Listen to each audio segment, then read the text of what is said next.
This episode is called Be Your Own Doctor. It's a quote by Hippocrates. If you're not your own doctor, you are a fool. Basically, just saying take care of yourself or be interested in your own health. That's really important. And not enough people do that. Just even a sense of curiosity. I wonder how to become healthier. There's all these different diets out there. There's plant based and carnivore, and they both claim to fix everything. Try them both if you really want to. I recommend plants and then, of course, some high quality meat proteins, of course. Just a well balanced diet. If you want to just experiment with stuff, that's what I do. I just experiment with different things. I've tried going not really straight carnivore, more like Atkins when that was popular. But anyways, I like a balanced diet. So I just want to talk about some medications, what they do, and what you should talk to your doctor about. I don't recommend going against what your doctor says. That being said, sometimes we get a second opinion, and two doctors will disagree on a subject of what the best course of action is for you. So sometimes even doctors disagree with each other. Okay. But let's start with some medications, hypertension medications, high blood pressure medications. If your doctor wants to put you on that, I think that a good, fair question you could say to your doctor is, hey, what can I do to not be on that medication? What can I do instead? Could I try taking care of myself better so that I don't have to take that medication? I think your doctor would be really surprised if you said that. I think his eyes would go wide and he'd go, holy crap, that's the first time I've ever heard anybody say that. Rather than just, what pill do I need to fix this? What actions can I take to not have to be on the pill, but still fix the problem that the pill is supposed to cover, right? It depends on why you particularly are getting high blood pressure. So they give you different types of antihypertensives. It depends on what's going on with you personally. But if you could figure out some ways, depending on what is causing the hypertension, of course, changing your diets, eating a little healthier, getting a full night's rest. If I don't get a good night's sleep, the next morning I will have my blood pressure be a little higher than usual, probably for the day.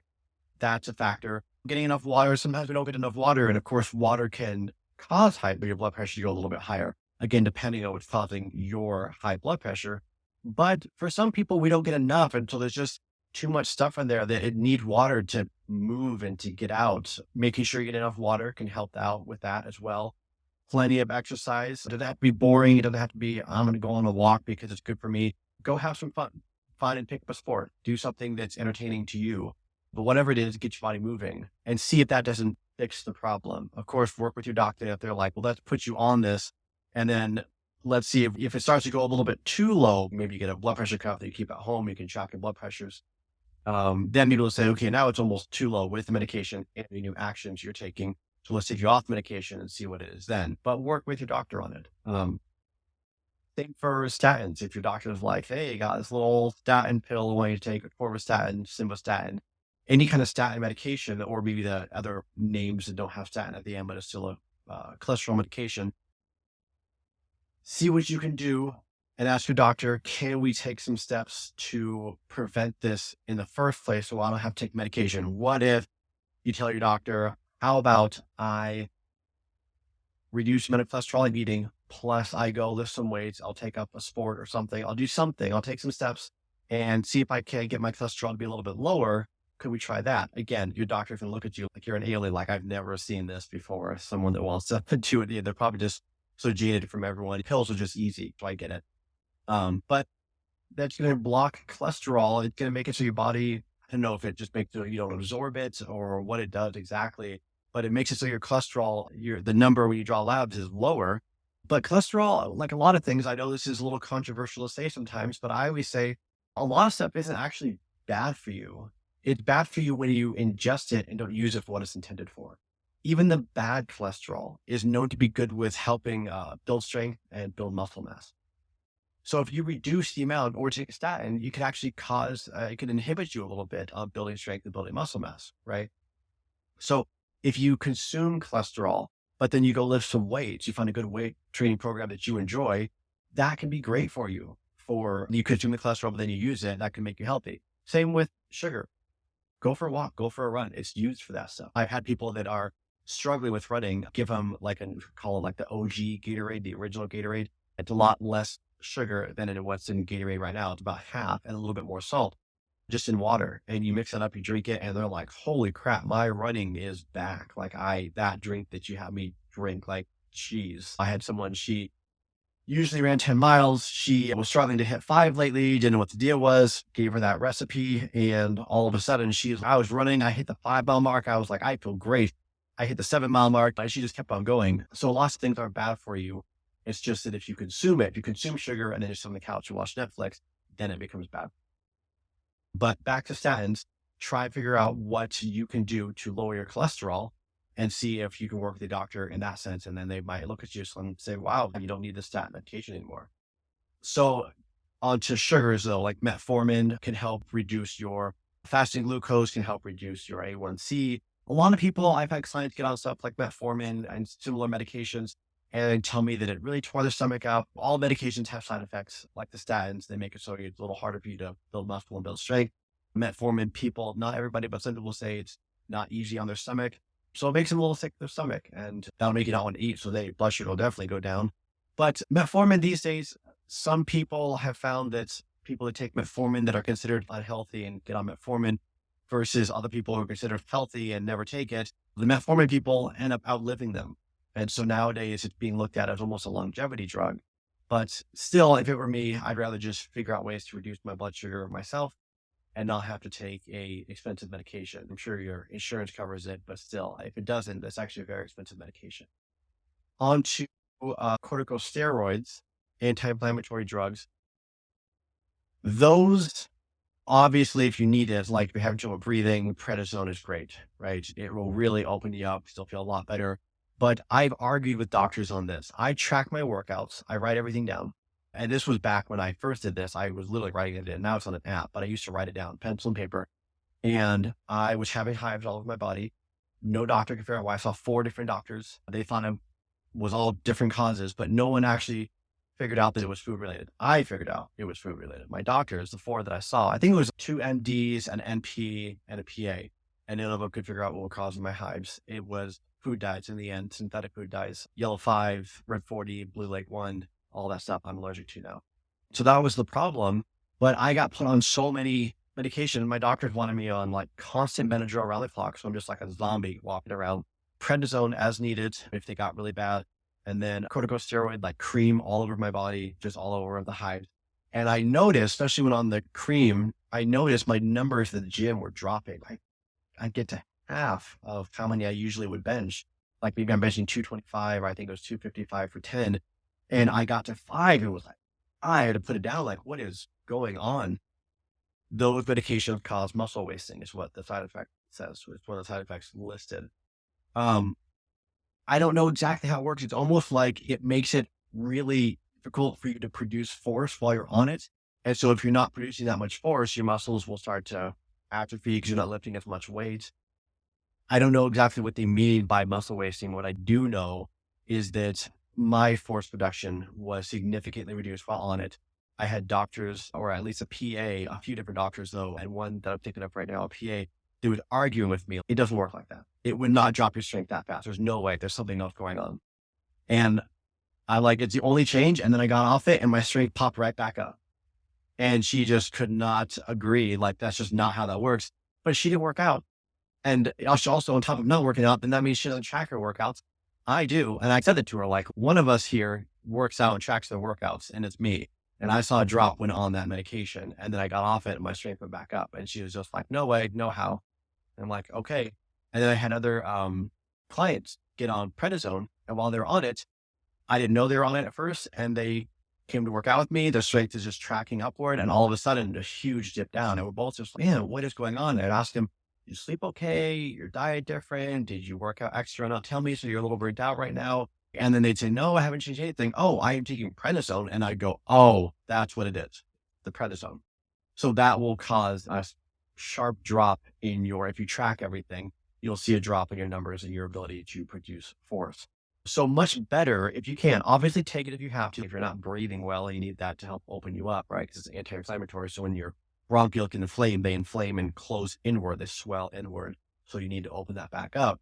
If you need it, take it. I eventually decided I'd rather have hives and be strong. And then I figured out what the cause was and I limited the cause. But figure out what's causing your problem.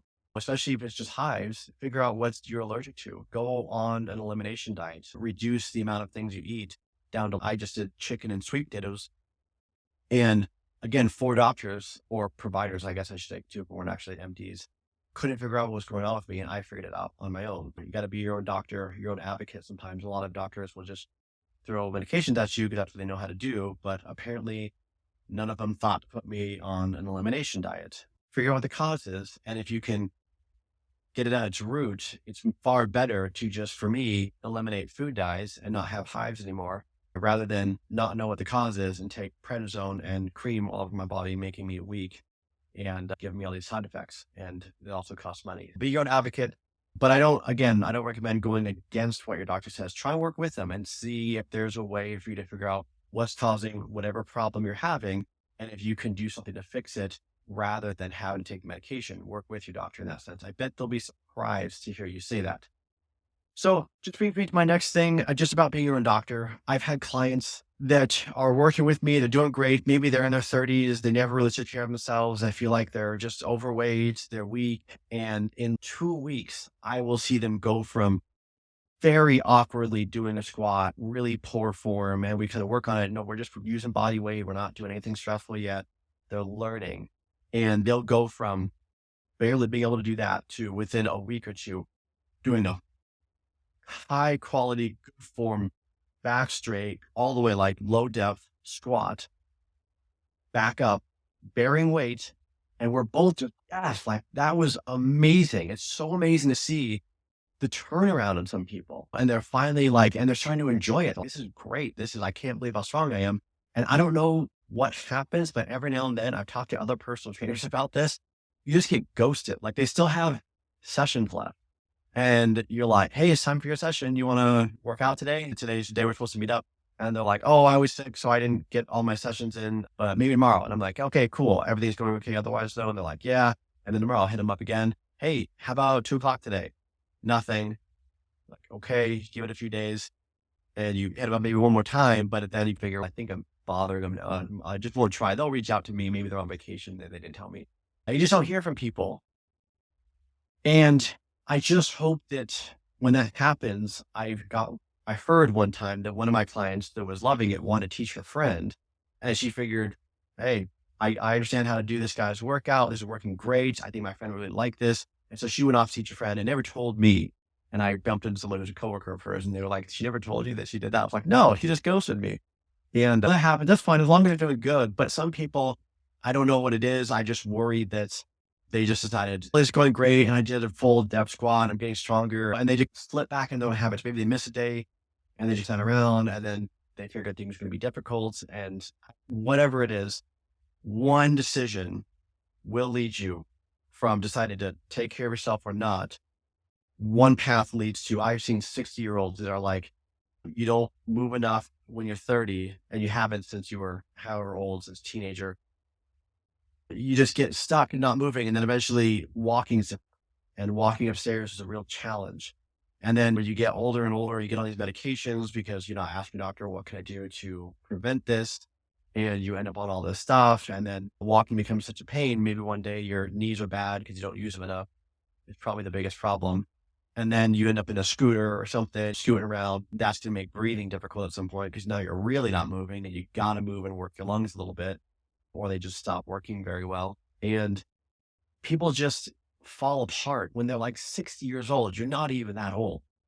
And they're on all these medications.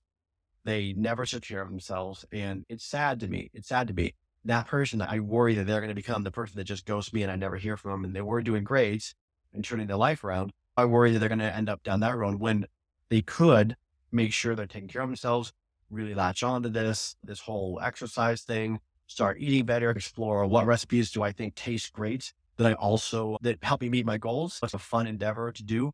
I just figure it out. And then you have these two very different people. One is in a scooter and can't breathe very well and is on 20 medications. And the other one, just because they walk a little more and played a sport that they enjoyed, they both have the same amount of money, but this one can go travel, can go do all kinds of enjoyable things that just add to your just overall how much fun your life is.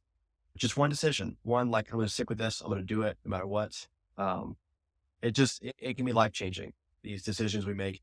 And it doesn't have to be something super boring either. I know it sounds awful. I'm going to take a walk because it's good for me. That just sounds stupid.